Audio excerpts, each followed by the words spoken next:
25 juillet 2015, RFM et il est 12h, le journal. Les titres de cette édition: mort du jeune Makhtar Ndiaye à Grand Yoff, les dégâts collatéraux d'innombrables voitures caillassées, les agresseurs sont passés par là et non la population selon un témoin. Vous l'entendrez dans ce 12h. Tamsir Faye relevait de ses fonctions. Une précision, juste le président de la République a cette prérogative. Examen de brevet de fin d'études moyens, début des épreuves ce lundi, déjà plus de 203 000 candidats et tout est fait pour prévenir les cas de fraude. Richard Toll, une mystérieuse maladie dissémine le cheptel bovin, les prélèvements sont acheminés à Dakar. Seconde partie de ce journal, le sport lutte avec frappe. Bombardier contre Modulo, c'est ce soir au stade d'Ambre Diop. L'enjeu, la couronne de roi des arènes entre les mains du B52 de Mour. Nous prendrons la température dans les deux camps. Le portrait de la semaine porte la signature d'Anna Rocha. Ce sera avec Ismaël Kamara et la revue de presse de Mohamed Ali Mouba. Les détails, c'est maintenant. Il est 12h02.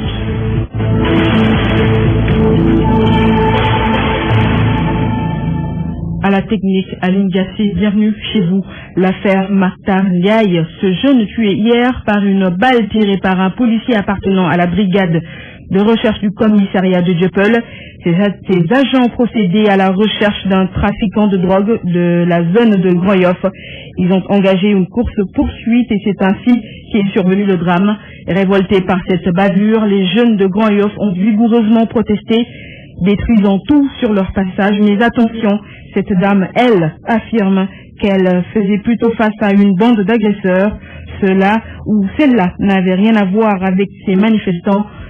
Ces jeunes ont juste profité de la situation. Elle témoigne ici au téléphone avec Awamei tout en gardant l'anonymat et par souci de protéger sa sécurité, sa voix a été modifiée. Hier, vers le coup de 21h45, j'ai quitté le centre aéroport pour aller vers Padoua. Alors, à hauteur du stade, bien avant le stade, sur l'autoroute, il y a plus d'une centaine d'agresseurs qui nous ont envahis parce qu'il y avait les embouteillages et tout. Ils sont venus avec leurs machettes, leurs pierres. Ils ont sommé à toutes les voitures de s'arrêter. Ils ont commencé à caillasser les voitures. Ils m'ont sommé de m'arrêter. J'étais en train de conduire. Ils m'ont sommé de m'arrêter. Je ne me suis pas arrêté parce que de toute façon, on ne roulait pas parce qu'il y avait les embouteillages et tout. Ils étaient en train de dépouiller tous les autres qui étaient dans les autres véhicules. Moi, j'avais mis la clé et j'avais verrouillé les portes, rentré dans la voiture. Ils ont vu que les portes étaient fermées. Ils ont commencé à jeter des pierres. La vitre s'est cassée. Je me suis dit, si je m'arrête, ils vont me tuer. J'ai foncé sur eux et j'ai heurté la barrière et je me suis retrouvé de l'autre côté, une route qui va vers Cité Millionnaire. J'étais moi dans Grand Yoff. C'était pas les populations de Grand Yoff. Parce que moi j'étais dans Grand Yoff. Je m'étais garé devant une maison. Et les gens commençaient à parler de ça. Il n'y a que les bandits qui étaient sur les routes. Sur cette affaire, toujours, nous rappelons que le policier présumé responsable est mis aux arrêts et depuis ce matin, la RFM tente de joindre la police qui s'est emmurée dans le silence. Le téléphone du responsable du service des relations publiques de la police nationale sonne toujours dans le vide. Autre affaire qui continue d'occuper l'actualité, celle du diplomate sénégalais limogé. Tamsir Faye, justement, il a été relevé de son poste par le président Macky Sall par décret. Ni Makhtar Ndiaye, ni toute autre personne n'a les prérogatives de démettre ou mettre un diplomate. Mohamed Ali Mouba. Selon nos Suleiman Jules Diop, Makhtar Ndiaye ne se justifie pas. L'ex-consul général du Sénégal à Marseille a été limogé par le chef de l'État par décret présidentiel. Donc, Macky Sall a pris cette décision après s'en être ouvert aux autorités françaises. C'est à la suite du rapport fourni par le ministère français de l'Intérieur via la police marseillaise que la décision est tombée. Tamsir Faye a été interpellé en début de semaine par les limiers de la ville de Marseille. Il a été interpellé par la police française pour attentat à la pudeur et trouble à l'ordre public. Le diplomate sénégalais a été rappelé à Dakar. Sur RFM au moins, on a des informations sûres et utiles. RFM, la radio de toute l'actualité. 203 060 candidats exactement répertoriés pour l'examen du BFM qui débute lundi, selon le directeur des examens et concours du ministère de l'Éducation. Toutes les dispositions sont prises pour éviter les cas de fraude. Amadou Martar Diaye est joint par Amondaï. Dans la base, nous avons identifié 203 060 candidats contre 195 945 en 2014, ce qui fait un plus de 700 000 candidats. Et nous avons trouvé qu'il nous faut 6 789 salles de classe, donc physiques. Si on tient compte du fait que l'idéal c'est d'avoir au maximum 30 élèves par 30 candidats par salle.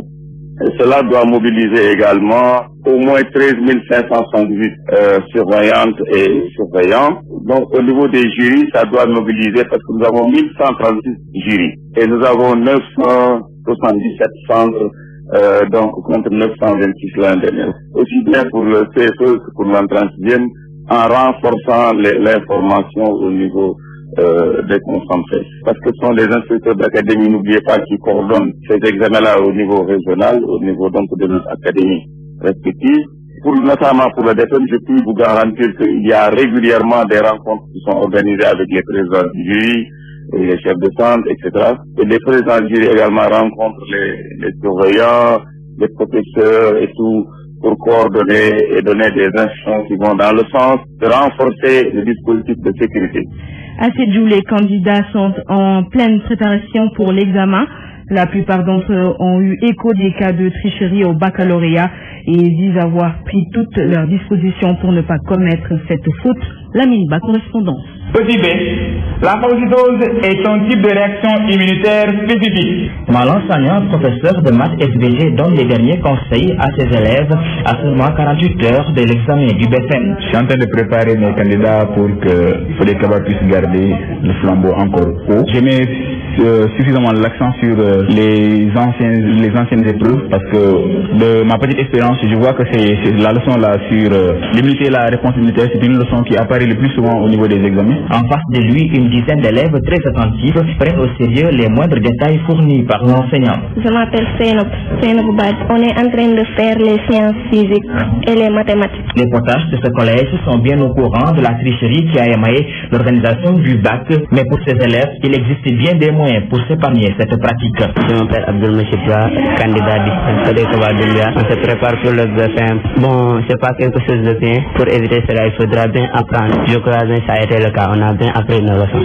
Oui. Pour ce faire, il va falloir être très prudent selon ce potage. Bon, en réalité, depuis le début de l'année scolaire, on nous a interdit même d'amener nos portables en pleine année scolaire. Je crois bien que c'est le cas aussi pour le BFM.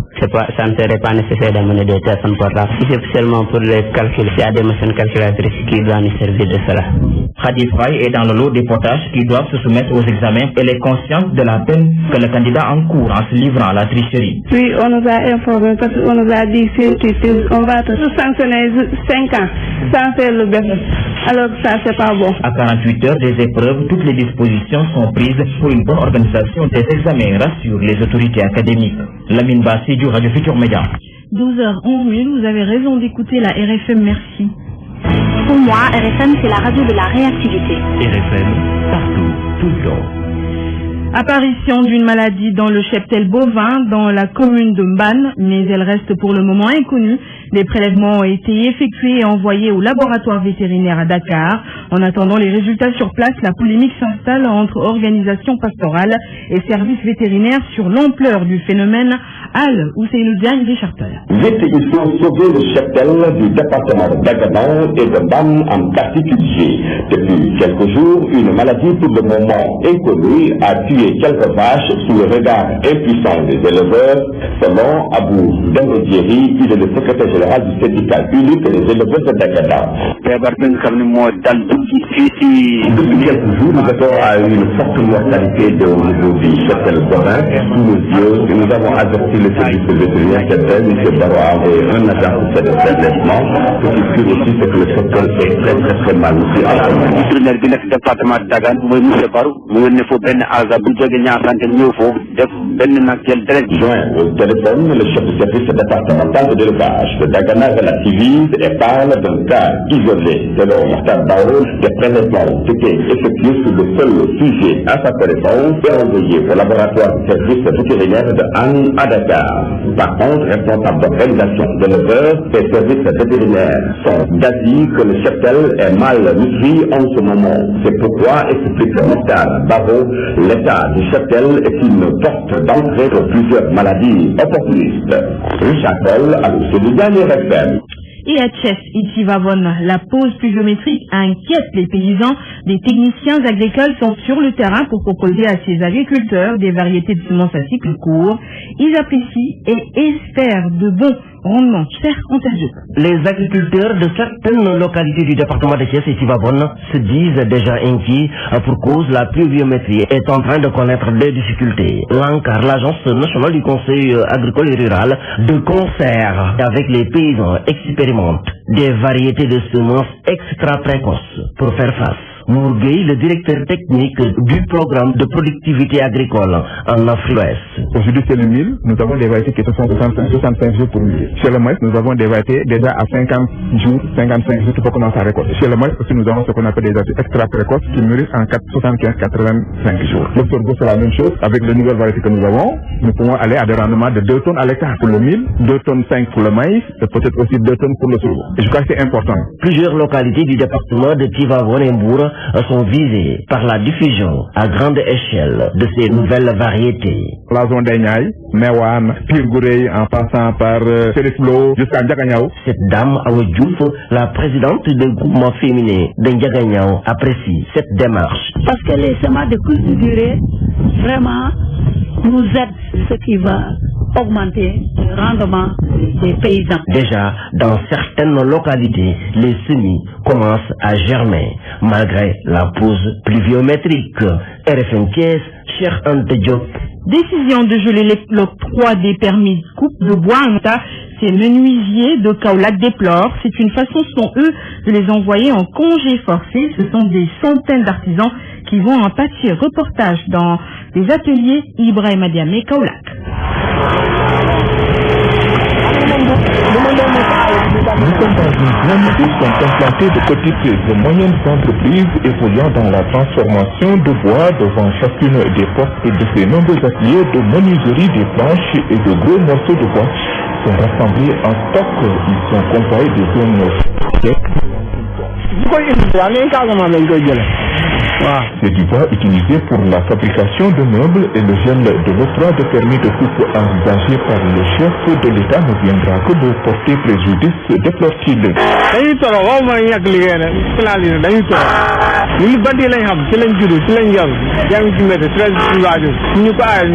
Sur des morceaux de bois dans la rue qui sépare ces ateliers, des menuisiers visiblement inquiets nous interpellent. Le sujet les intéresse, une pareille mesure ne fera que les renvoyer en chômage, déclare-t-il. 200 personnes ñooy yëngu ci bant bi léegi buñ ko arrêté nit ñi def wàcc ci télé bi di agressé xam nga loolu baaxul. Mieux vaut donc que le chef de l'État revienne sur sa décision, ont-ils suggéré. loolu kay bëgg nañ mu teg ko ci suuf waaw ndax loolu moom du xalaat li fiy liggéey ci nit rek kenn xamul nu mu toll. Ce sont des centaines de personnes qui gagnent leur vie dans la transformation de bois dans ces petites et moyennes entreprises. Gérer donc l'octroi des permis de coupe de bois revient donc selon ces menuisiers à décréter leur congé forcé dans un méthode Et à Rufisque, un enfant du nom de Biram Yang, âgé de 8 ans, s'est égaré depuis hier. Cela se passe au quartier Arafat 2. Sa famille est à sa recherche. Ce qui inquiète l'enfant ne parle pas et n'entend pas. Une nouvelle qui vient de tomber. Et justement, nous avons Isidore Alexandre Sen sur ce dossier. La famille Yang n'a pas vu son enfant depuis hier et l'affaire défraie encore la chronique à Rufisque, notamment au quartier Arafat 2. Voici le témoignage de son père, Mamadou Mamour Yang. Il a presque perdu sa voix. Sama doom moo réer démb ay 11h waaw man 18h la fi may liggéeyee ma quitté fa ñëw. ba léegi yaa ngi wër. ba léegi maa ngi wër. tëdd na si lal ba léegi. mi ngi sol benn lakos vert bu la ak tubul polotan bu la ak carax yu marron.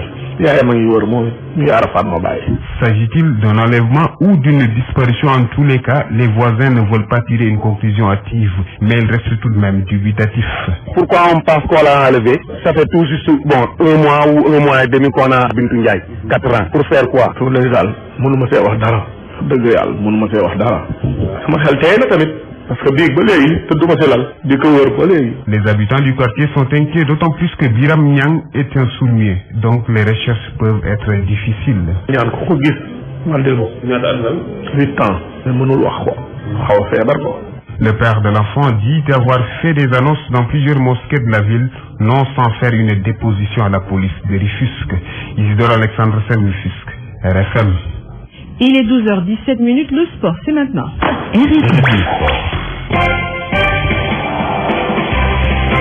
Youssouf Bodian, bonjour. Bonjour Mantouré, bonjour à tous. Et lutte avec frappe, la couronne du roi en jeu ce soir. Modulo veut arracher la couronne de Bombardier, le roc des Parcelles Assainies. Plus que déterminé, on nous a signalé qu'il a quitté son domicile pour le stade Demba Diop. On a joué tout à l'heure Khadim Gadjaga, un des membres donc de cette écurie Rock Énergie. Je vous propose de le suivre. Comment on l'a préparé depuis. Maintenant, je crois que c'est le jour du stade. Parce que tout le monde est prêt maintenant. On l'a préparé depuis. Dans quelques instants, nous allons partir vers le stade. Et j'espère que Modou est prêt dans tous les domaines. Dans le domaine physique, mental, mystique et les Parcellois aussi sont prêts. J'espère que d'ici 1 heure, 2 heures de temps, 3 heures de temps, le stade sera plein, Inch'Allah. Vous savez, les Parcellois, comme je vous l'ai dit, c'est le jour du stade. Tous les Parcellois sont prêts pour accompagner leurs lutteurs parce que c'est 12 ans de travail de l'équipe Rock Énergie.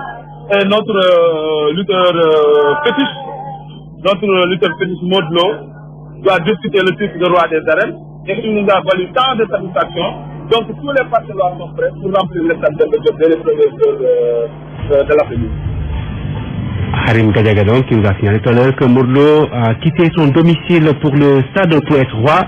Il doit passer sur Bombardier.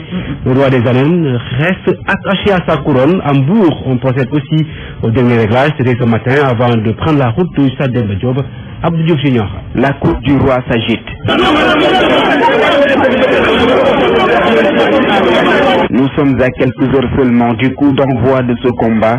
Les compagnons de Bombardier disent avoir mis leurs lutteurs dans les conditions idéales sur les plans techniques, mystiques et physiques. Modou Lo va être servi. Général Diop, l'équipe Bombardier heure bu nekk jóg nañ ko entraînement yu metti façon heure bu nekk jóg nañ ko si weer koo gi dañu doon jóg ay heure bu nekk entraînement pare nañ ko pare bu metti daal. Ni ngeen gisee seen condition mun na bëre tey 7 combats yoo xam ne tey du sonn. Le président de l'écurie lui aussi reste confiant. Parce que là le président de l'écurie Bombardier. Donc dire aux supporters d'avoir confiance et d'être patient parce que le lutteur a beaucoup changé dans le domaine mental et il sait ce qui lui attend. De leur côté, les supporters sont surtout attirés par l'état de forme et d'esprit de leurs lutteurs. Les lutteurs travaillent beaucoup, ça tac et ça cogne et ça gagne. Bombardier la bat le Modou Lo, Inch'Allah. Entraîneur va am doole bu jaabee Modou Inch'Allah rabbi combat bi dina jeex. Dans le camp du roi des arènes, des dispositions sont prises pour éviter toute mauvaise surprise. Et on prie vraiment le bon Dieu pour qu'il nous donne la victoire et qu'on vienne fêter ça avec la population de Modou. La mobilisation se poursuit. Abdou Junior Bourg, Radio Futur Média. La cour du roi Mantouré très animée ce matin. Bombardier Modou Lo, un poids lourd face à un lutteur très vif et très mobile. À quel type de combat devrait-on assister ce soir? Le décryptage de Boy Kairé, qui est président de l'association des lutteurs en activité. Modou Lo, c'est un lutteur très technique et technique. Hein. Bon, si tu vois ces dernières sorties, d'accord, il est petit de taille, mais il a une force herculéenne qui dépasse beaucoup de lutteurs, parce que c'est un jeune, avec ces sorties qu'il a fait, bon. Mais en face de lui aujourd'hui aussi, il a un poids lourd comme Bombardier. Il s'est bien s'entraîner aussi lui aussi. Bombardier a bien entraîné, il a bien préparé le combat. Bombardier veut conserver le titre. Modou, pour sa première fois dans sa carrière, prendre le titre du roi des arènes. Alors, Kairé, Bombardier, roi des arènes, face à Modou Lo qui veut cette couronne. La pression se trouve dans quel camp? La pression c'est peut-être du côté de Modou Lo parce qu'en fait Bombardier il a été 2 fois le roi des arènes. Ses déclarations il a dit qu'il veut conserver le titre. Mais quant à Modou Lo, lui bon, c'est la première fois qu'il lui fait un combat réel comme ça. Donc actuellement à tout prix il veut gagner ce combat. Donc ce sera un combat vraiment très difficile pour les deux lutteurs.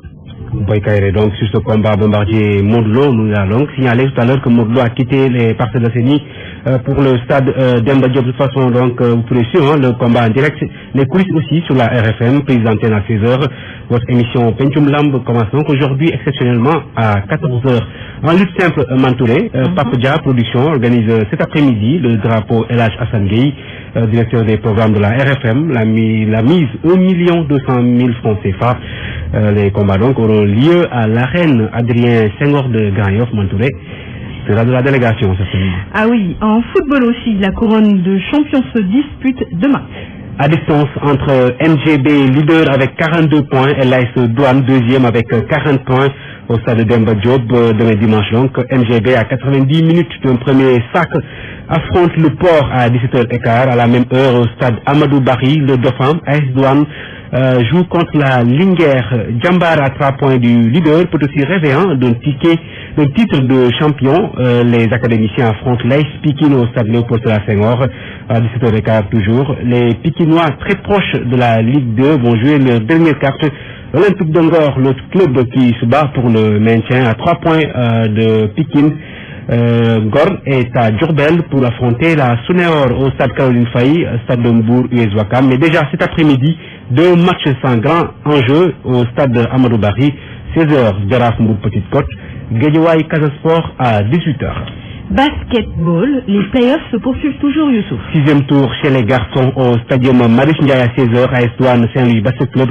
La suite demain dimanche avec Duc Louga Basket Club à Marius Ndiaye, Mbour Basket Club Uzo à Mbour et puis UGB Asfa à Louga. Chez les dames, 6e tour aussi ce samedi à Marius Ndiaye à 17h30, AS Ville de Dakar, Saint-Louis Basket Club. Demain dimanche, Duc Uzo à Marius Ndiaye, Mbour Gia à Mbour. Et puis UGB Jaraaf à Louga. Nous restons avec le basket pour parler de l'équipe nationale féminine du Sénégal qui se prépare à Dakar pour les Jeux africains et l'Afro-Basket. Zoom sur Fatidjan, la meneuse des Lions, championne d'Afrique en 2009 avec le Sénégal. Soda Cham a rencontré l'une des plus expérimentées de la tanière. Portrait. Ah d'accord. Joviale, teint noir, petite de taille, 1m67, meneuse des Lions. On décrit bien Fatidjan. Elle fait partie des plus anciennes de la tanière. 3 afro-baskets à son actif. Elle devrait vraisemblablement honorer son 4e championnat d'Afrique au Cameroun cette année. De l'expérience, elle en a et elle compte bien la partager avec ses jeunes coéquipières de la tanière. Oui, j'essaierai d'aider le plus et puis de faire mon boulot.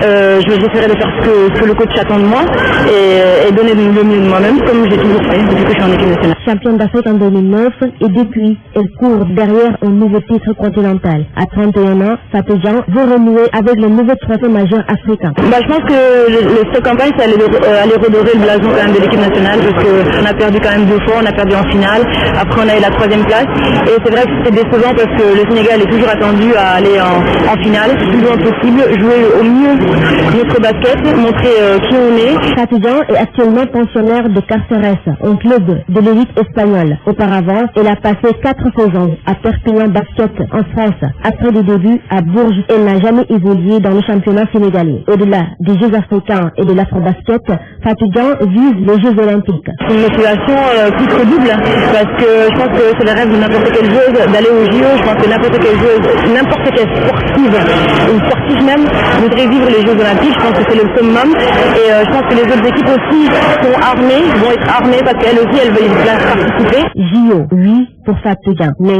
tout cela passe d'abord par un 2e sacre africain pour la meneuse des Lions cette année au Cameroun. Rendez-vous donc cet été au Cameroun, mais avant à Brazzaville au Congo. Alors Youssouf Bodian, ce soir, ou direction stade, c'est pour le drapeau à Sengay. Sengay, voilà. On sera de la partie. C'est sûr. À tout à l'heure. RFM, partout, tout le temps.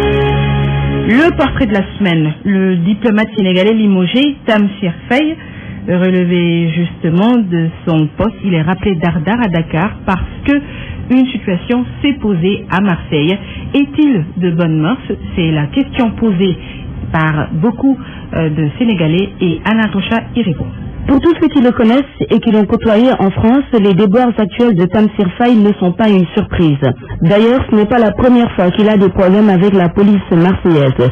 Le désormais ex-consul général du Sénégal à Marseille a un rapport démesuré avec l'alcool. Un vice qui date de longtemps, de l'époque déjà où il était étudiant en droit à Paris. D'anciens camarades à lui nous ont confié, off the record, l'avoir à maintes reprises surpris en état d'ébriété, affalé dans les couloirs de la faculté. La galère hexagonale de Tamsir Faye collé, cartouchard, sans titre de séjour, sans logement, son mariage avec une Française d'origine sénégalaise l'extirpe d'une situation compliquée. Sa nomination en février 2013 comme consul général n'était pas du goût de tout le monde, notamment des Sénégalais de France.